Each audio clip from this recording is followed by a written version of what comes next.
कुछ दिन पहले तक ट्रंप ये कहकर खुद ही अपनी पीठ थपथपा रहे थे कि उन्होंने भारत और पाकिस्तान में न्यूक्लियर वॉर रुकवा दी और दुनिया को बचा लिया। लेकिन अब खुद अमेरिकी राष्ट्रपति ट्रंप रूस के राष्ट्रपति पुतिन से ऐसा भिड़ गए हैं कि रूस ने अमेरिका को तीसरे विश्व युद्ध की धमकी दे डाली है। 2 दिन से ट्रंप पुतिन को लगातार कोस रहे थे, पुतिन को धमकी दे रहे थे कि वो आगे से खेल रहे हैं। पुतिन को ट्रंप ने सनकी तक कह दिया था, ये तक कहा था कि वो रूस के साथ कुछ बुरा कर सकते हैं।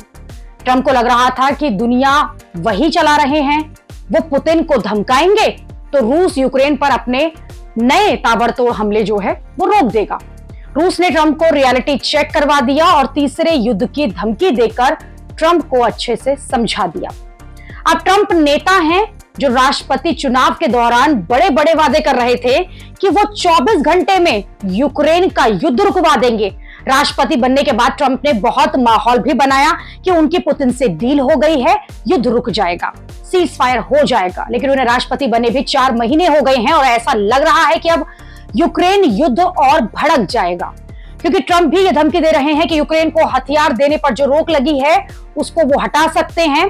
तो इसका मतलब होगा कि यूक्रेन अब रूसी सीमा के भीतर गहराई तक हमले कर सकेगा, उन एयरबेस और ठिकानों पर भी जो अब तक सुरक्षित माने जाते थे। अब ये समझिए कि ट्रंप पुतिन को मनाने में कहां गलती कर बैठे।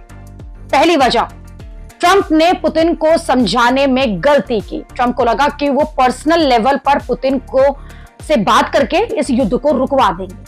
दूसरी वजह, शुरू से यूक्रेन पर दबाव बनाना। ट्रंप की टीम को लगा कि शांति की राह में यूक्रेन के राष्ट्रपति रो रहे हैं। तीसरी वजह, युद्ध रोकने की जल्दबाजी, जबकि पुतिन कह चुके हैं कि उन्हें लॉन्ग टर्म सॉल्यूशन चाहिए।